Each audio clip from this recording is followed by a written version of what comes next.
ಹೇಮಾವತಿ ನಾಲೆ ಕಾಮಗಾರಿಗೆ ಭೂಮಿ ಕೊಟ್ಟ ರೈತರು.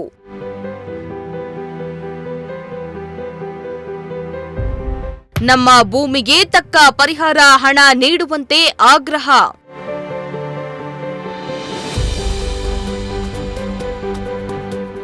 ರೈತರ ಸಮಸ್ಯೆಗೆ ಶಾಸಕ ಸಿಬಿ ಸುರೇಶ್ ಬಾಬು ಮಧ್ಯಸ್ಥಿಕೆ.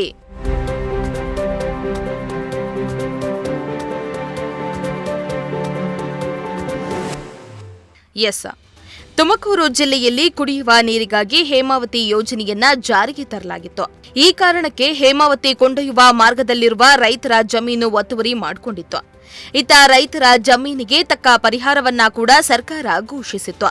ಕಳೆದ 15 ವರ್ಷಗಳಿಂದಲೂ ಹೇಮಾವತಿ ಕಾಮಗಾರಿ ಅದ್ಯಾಕೂ ಕುಂಟುತ್ತಾ ಸಾಗ್ತಾ ಇದೆ.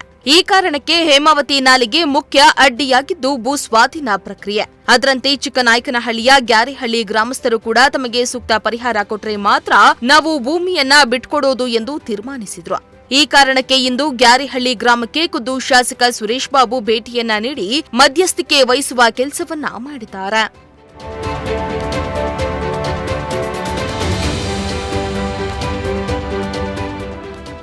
ಹೌದು, ಗ್ಯಾರೆಹಳ್ಳಿ ರೈತರು ಹಲವು ಕಾರಣದಿಂದ ಕಾಮಗಾರಿಗೆ ವಿರೋಧ ವ್ಯಕ್ತಪಡಿಸ್ತಾ ಇದ್ರು. ಈ ಹಿನ್ನೆಲೆಯಲ್ಲಿ ಶಾಸಕ ಸುರೇಶ್ ಬಾಬು ರೈತರ ಮನೆಗಳಿಗೆ ಖುದ್ದು ಭೇಟಿಯನ್ನ ನೀಡಿ ಅವರ ಚಿಂತನೆಗಳಿಗೆ ಕಿವಿಕೊಟ್ಟು ಸಮಾಧಾನ ಪಡಿಸಿದ್ರು. ಭೂಸ್ವಾಧೀನ ಪ್ರಕ್ರಿಯೆಯಲ್ಲಿ ಕೈಬಿಟ್ಟ ಪ್ರಕರಣಗಳ ಬಗ್ಗೆ ಕೂಡಲೇ ಕ್ರಮ ಕೈಗೊಳ್ಳಿ ಹಾಗೂ ರೈತರಿಗೆ ಪರಿಹಾರದ ಹಣವನ್ನ ಶೀಘ್ರ ವಿತರಿಸಬೇಕೆಂದು ಸಂಬಂಧಪಟ್ಟ ಅಧಿಕಾರಿಗಳಿಗೆ ಸ್ಪಷ್ಟ ಸೂಚನೆಯನ್ನ ಕೂಡ ನೀಡಿದ್ದಾರೆ. ನಿಮ್ಮ ಜೊತೆಲಿ ಎಲ್ಲಿ ಬೇಕಾದ್ರೂ ಬರ್ತೀವಿ, ನಾವು ಹೋಗೋಣ. ನೀವು ನಾಳೆಯಿಂದ ಕೆಲಸ ಸ್ಟಾರ್ಟ್ ಮಾಡ್ಕೊಳ್ಳಿ. ಇದನ್ನು ರೋಡ್ ಗಮನ ಇಟ್ಕೊಳ್ಳಿ. ರೋಡ್ ಮಾಡ್ಕೊಳ್ಳಿ. ಆದಷ್ಟು ನಮ್ಗೆ ಜಾತ್ರೆ ಪ್ರಿಪೇರ್ ಮಾಡಿ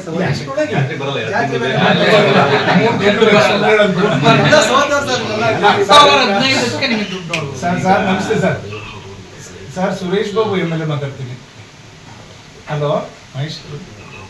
ಹಲೋ ಸಾರಿ, ಏಕೆ ಹುಷಾರಿಲ್ವಾ ಸರ್? ಹಾಸ್ಪಿಟಲ್. ಅಯ್ಯೋ ಸಾರಿ ಸರ್. ಹಿಂಗೆ SC ನಾವೆಲ್ಲ ಕೆನಾಲ್ ಮೇಲೆ ಬಂದಿದ್ವು, ಎಕ್ಸಿಕ್ಯೂಟಿವ್ ಇಂಜಿನಿಯರ್ ಎಲ್ಲ. ಇನ್ನೊಂದು ಕೆಲವ್ರದ್ದು ಕೈ ಬಿಟ್ಟ ಪ್ರಕರಣ ಇತ್ತು ಸರ್. ಅವ್ರ ಮನೆಗೆ ರಿವಿಷನ್ ಅಂತ ಅವ್ರ ಮನೆಗೆಲ್ಲ ಬಂದಿದ್ವಿ. ಅವನ್ನ 3 months ಒಳಗೆ ಮಾಡ್ಕೊಡ್ತೀವಿ. ದುಡ್ಡಿಂದೇನು ಸಮಸ್ಯೆ ಇಲ್ಲಲ್ಲ.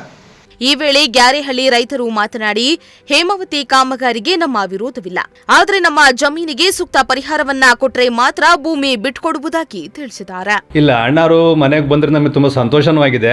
ಇನ್ನು ಎಲ್ಲರೂ ಜನ ಅನುಕೂಲಕ್ಕೋಸ್ಕರ ಅದನ್ನ ಬಿಟ್ಕೊಡಕ್ಕೆ ನಾವು ಎಲ್ಲರೂ ನಮ್ಮ ಹುಡುಗರಿಗೆಲ್ಲ ಹೇಳ್ಕೊಂಡು ನಾನು ರೆಡಿ ಮಾಡಿಕೊಡ್ತೀವಿ. ಅದನ್ನ ಎಲ್ಲರಿಗೂ ಅನುಕೂಲ ಆಗಲಿ, ಬೇರೆಯವ್ರಿಗೆ ಸಾರ್ವಜನಿಕ ಎಲ್ಲರಿಗೂ ಅನುಕೂಲ ಆಗಲಿ, ಯಾರಿಗೂ ತೊಂದರೆ ಆಗೋದು ಬೇಡ, ನಮ್ಮಿಂದ ಇನ್ನೊಬ್ರಿಗೆ ತೊಂದರೆ ಆಗೋದು ಬೇಡ.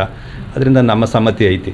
ಈ ಸಭೆಯಲ್ಲಿ ಸ್ಥಳೀಯ ಅಧಿಕಾರಿಗಳು, ಗ್ರಾಮಸ್ಥರು ಹಾಗೂ ಯೋಜನಾ ಇಲಾಖೆಯ ಅಧಿಕಾರಿಗಳು ಹಾಜರಿದ್ದರು.